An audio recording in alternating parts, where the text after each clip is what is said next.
Hi everyone.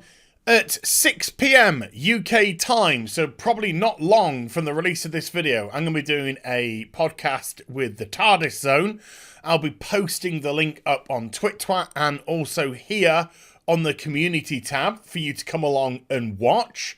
And then at about 8:45 at night, I'm going to be back here on this channel with a watch-along. So you got to have it up on your screen as well. A watch-along of the PlayStation 5 reveal. Let's have a look-see at it. Let's also see if they announce any games that go alongside it. And once again, I'll be posting the link to that over on TwitTwat and also here on the community tab at approximately 8:45 UK time. Adjust your clocks accordingly. Now let's get into Neil Cuckman. Oh, no. Hi everyone, it's Az here from HeelvsBabyface. Now I was actually going to be doing a video about Doctor Who and whether or not the BBC will ditch the TARDIS for season 13. Either get rid of the TARDIS or whether or not they will have it in its police box format because of the stupidity that's going on, and of course the BBC being one of the biggest partisan virtue signalers out there. But I saw this from Bounding Into Comics, and I actually thought this was a much more interesting article to go into. So I will come back to that at a later date, and the Stargirl review will come. Things are just higgledy-piggledy for me right now, so it's really when I can be bothered. But it'll come before the next episode comes out. So, this is from Spencer Bakuli. Came out today. Bakuli. I don't know how to pronounce your surname, Spencer. I'm sorry. And this is an interview that Neil Cuckman did with Eurogamer. And why it drew me in is because obviously we're into marketing season, with the game only being 8 days away now for release. It releases a week tomorrow. And of course, all the magazines, all the sites are going to be doing fluff pieces. And tomorrow, the review embargo releases on The Last of Us Part 2. And I have absolutely no doubt whatsoever it's going to get glowing 10 out of 10s across the board.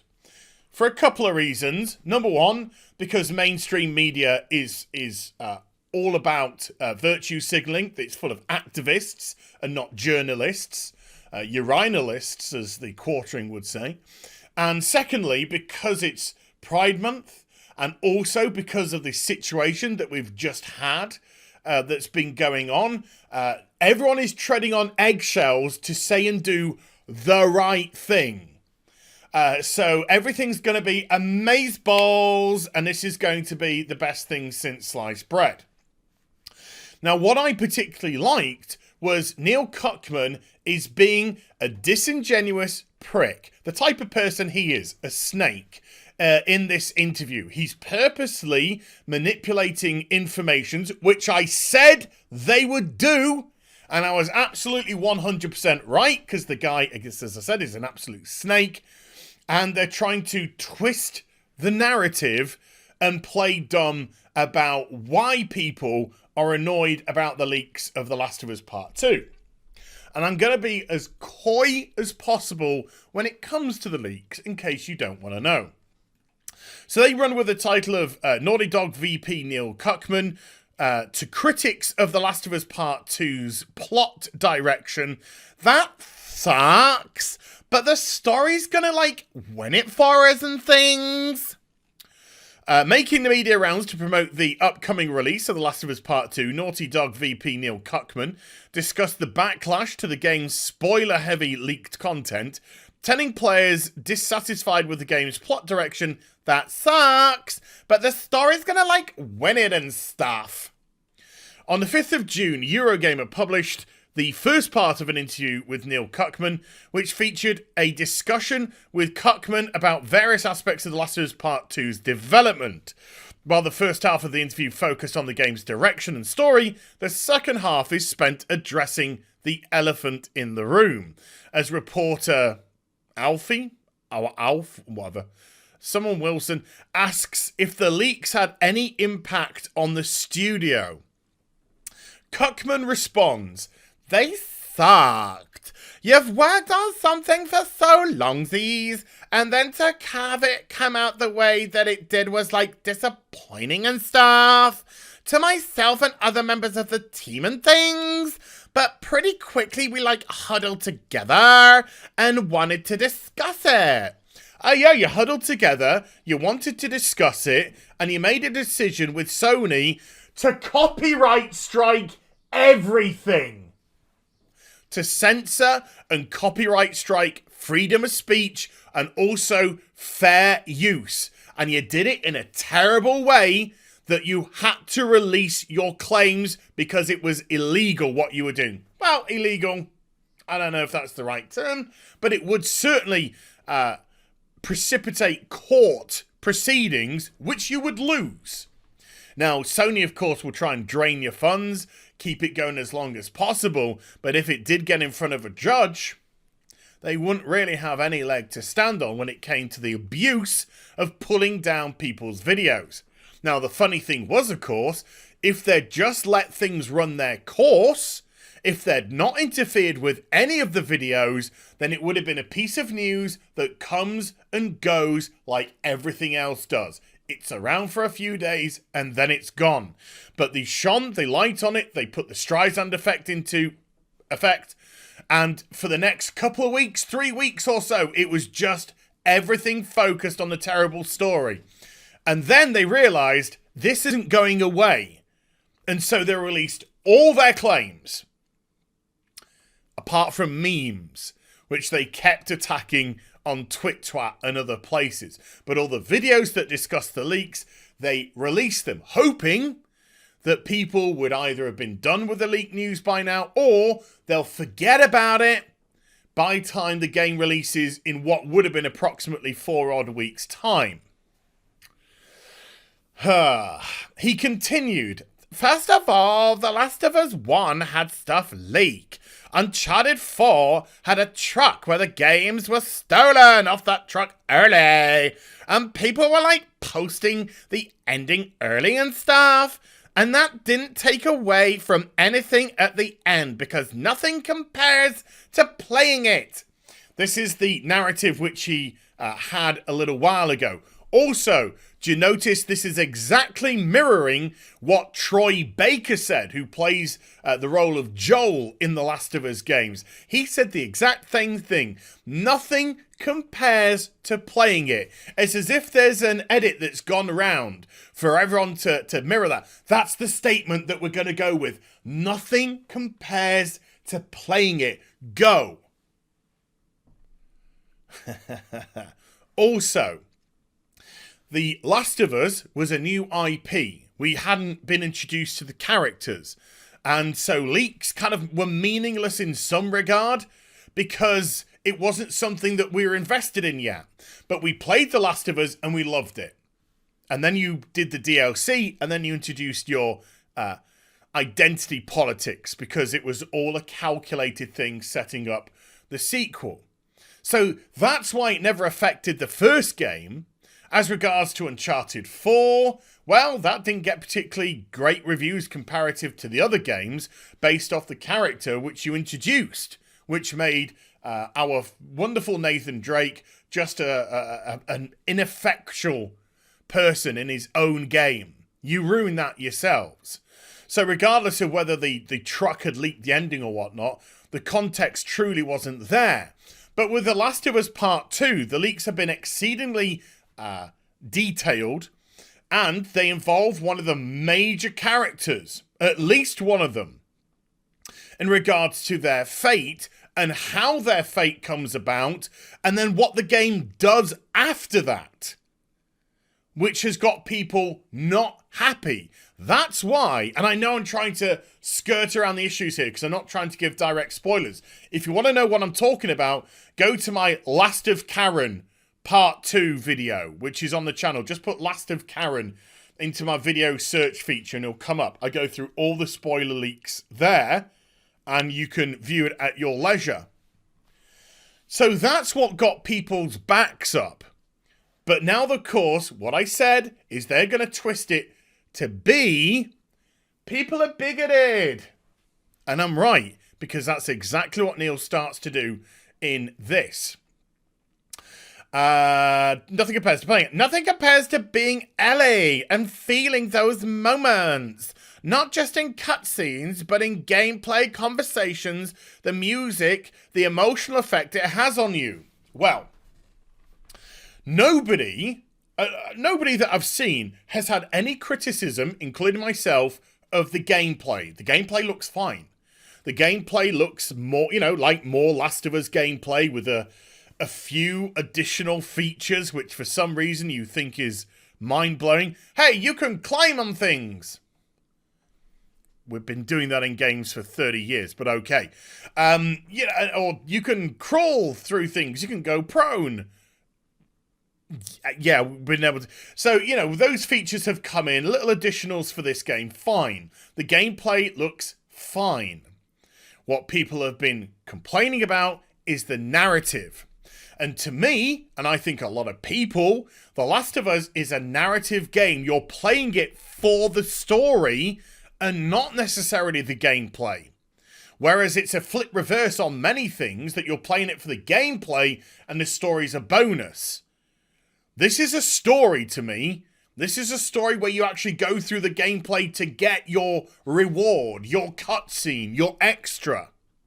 And so when the narrative comes across on the leaks as very disrespectful to the protagonists of the original and the way that you want to push the direction of the game, then yeah, I think you deservedly should come under criticism. But of course, nothing compares to playing the game. But one thing that we did stress was, and I heard this from multiple sources, and I said it myself as well, is I'm going to wait and see. I'm not going to say no. I'm going to wait and see. Even after I did the leak video, I'm going to wait and see. And if the reviews from trusted sources, people that I trust, come back and say, actually, really, really good, you should give it a go.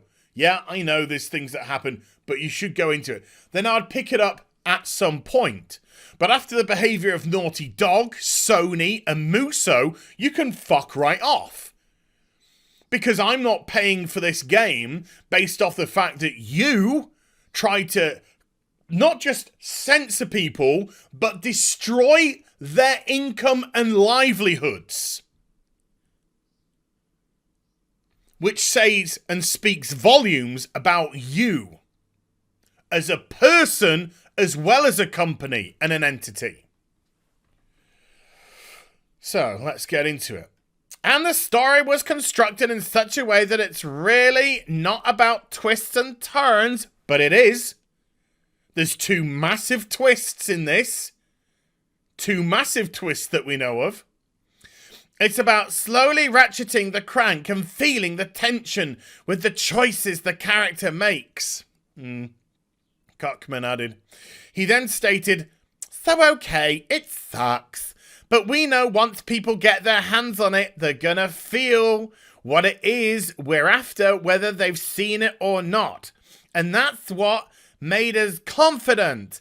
Okay, so it's gonna be uncomfortable for a while. The game's gonna be out there, and I think you're gonna get what we want you to get out of it. I'm gonna do a reaction to the cutscenes. I'm not gonna buy the game. I'm not going to give them money. I'm not going to support them for trying to destroy people's lives. I'm, including my own, I hasten to add. But I am going to do a video where I'm going to respond to the cutscenes and the way that they're gone about. And I am going to do a video about the reaction from people, because I think this is going to sell well to start with. I think a lot of people are going to rush out and buy the sequel of The Last of Us. And then when the story gets out there, I think it's going to be exceptionally divisive. And I think that might slow down the sales. I think it will probably sell more than the first game for the initial part, because People have been locked up. People are desperate for something to play. People are starved of entertainment right now. But when the story starts to get out there, it might have a serious effect on whether the game goes on to do that 17 million units that the first game managed to achieve. Cuckman and Naughty Dog vigorously deployed Twitter new tools that prevented individuals from commenting. Yeah, he became a coward. That's absolutely correct. They also had going to the copyright strikes and the Muso business. Here's Abby Smash with her big muscles and pecs and no hips and man face and man hands. He continued, and then as far as the characters we put in our game, we try our besties. We made a journey with Ellie, and Ellie is who she is. It's been defined in the previous game. No, it was defined, and you don't even say that she's gay. It was defined, as you want to put it, because you're skirting around the issue. It was defined in the DLC that a fraction of the people who actually bought the game would have played. Now, I'm not saying I have a problem with what you've done with Ellie as regards to her sexuality. What I'm saying is, when you snidely put it in there, when you try and disguise it and slip it in, then it means that you yourselves are disingenuous about it. If it was going to be an important part of Ellie's growth going forward, why wasn't it in the main game and featured in the main game? Because you were afraid of blowback? Why? If you have the courage of your own convictions, then surely you should have done it then. But you slide it into the DLC that would have been played by a fraction of the people that played the main game. Ellie is who she is. It's been defined in the previous games. We're going to continue going forward. She's now 19. How do we explore all the facets of what it's like to be 19? You think you're invincible. You think know what's right and wrong. You are sexually attracted to people you're attracted to.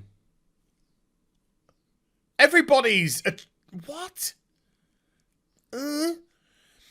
What he's trying to say is she's gay. But he's trying to say it really badly and really coyly. Because it's an integral part of the story in The Last of Us Part 2. Her and her relationship with Dana, and the fact that Dana's pregnant and they're going to have a family together. So that's what he's trying to say, and he's skirting around the issue because he's a coward. Those are all the things we want to explore for this character. That's how we do honest storytelling. Honest storytelling by not explaining what you're trying to say properly and skirting around the issue. Cuckman, sorry, I do apologise. Cuckman, Mayor Cooper, then declared, so if you somehow have a problem with that, well then that sucks. No, that's not what people have a problem with. This is where it becomes a disingenuous prick. And this is where exactly what I said they're going to do. They're going to try and twist the narrative to, you're a bunch of bigots. That's why you don't like The Last of Us Part 2. No, our issue is with Joel and Abby and that story. That's what we have an issue with. That's what the vast majority of people have an issue with. But you have a get out of jail free card. Because that's the card that you want to play. Because you are a snake. Because you can't have the courage of your own convictions. You have to try and play the diversity card and play victim in this circumstance. We've known that Ellie was gay since 2013 for 7 years. So you can't play that card. I mean, you're trying to play that card, but you can't play that card with a straight face, surely. You can't. Huh? But you're going to try. This is the narrative that you're going to try and go with. If people don't like it, then they're bigots. Well, that sucks, but the story's going to win for us. It's ironic, or maybe sad. I think that people will benefit the most from this kind of story are those that are yelling the loudest right now. Again, he's trying to say that the people who are criticizing The Last of Us Part 2 story is because of Ellie's homosexuality, which isn't the case, Neil, you disingenuous lying prick. It's about Abby and what Abby does to Joel and the respect or disrespect that Joel is shown in this story. Complete and utter. And then what you decide to do with that character later on in the game. But I hope there's enough in the game to draw them in and just normalize stuff that is normal. He's really playing hard on this diversity side without any single solitary time saying that he's talking about Ellie being gay. He refuses to say it. He's going all around the outskirts of it, refuses to say it because he knows that if he comes out and says the words, he's going to be stamped with it. I'm playing the bigotry card when I know that people are pissed with Joel and the Abby side of things. Disingenuous arsehole. Cuckman also refutes allegations that Naughty Dog is somehow sacrificing the story to win diversity points. He explains, and yeah, there's a lot of misconception. It's like, oh, we're somehow sacrificing story to win diversity points, and that's how we work. Everything in this is in service of the story. Getting better diversity helps us get better story. How? Gives us fresher perspectives on conflict. And I hope once they play the game, they'll realise that. That's funny, because Joel, well... So the main characters of this story are Ellie, white female, Jesse, Asian male, Dana, white female, maybe slightly ethnic, but let's just go with white female. Abby,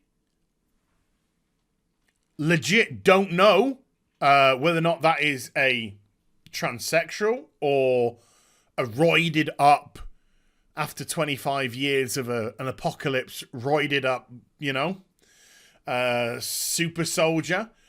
And then the villains, white female, by the way, her two companions, which are both Asian.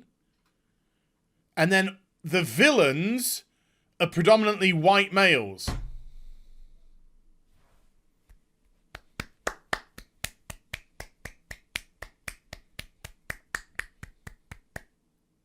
Predominantly. Not everyone, but predominantly. So, yeah, that's better storytelling. Yeah.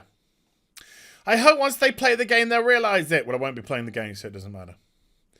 When asked if he was worried about making a game about hatred, that if it would beget more hatred, Cuckman, I nearly slipped again, I do apologise, responded, oh, it's interesting that some of the reaction is very much indicative of what the game is designed to do. And I think it's a bit too spoiler territory, but we want to elicit certain feelings from the player and then have them reflect on those feelings for the second part. Why? What happens in the second part? Abby Smash! Sorry, I was just thinking of an idea for a comic, and I just had this idea of Abby Smash. Sorry, I should really leave those thoughts to another time. For us, it's like, we got the first part, now let's see if we can get the second part once the game is out there, because again, people just don't know. He then talks about how people don't have the leaks correct, and how you have to play it again to get it. But we're all going to find out. For the people that do decide to purchase the game, we are going to find out exactly what happens in 8 days' time. But I'll promise you this. They won't be getting my money.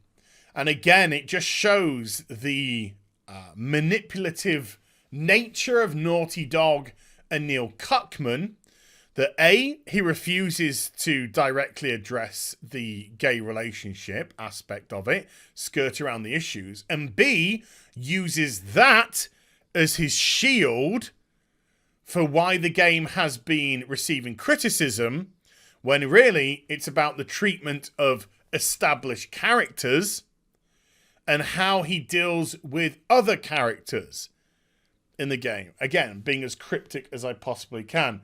I know I've waffled for a long time, but I needed to go through this. Go check out the article on Bounding into Comics in its entirety. Hope you enjoyed the vid. If you did, do give it a thumbs up. And also subscribe to the channel. Follow me on social media and YouTube for live streaming links. They're in the description box down below. And I'll be back with some more stuff very soon. You take care. Bye for now.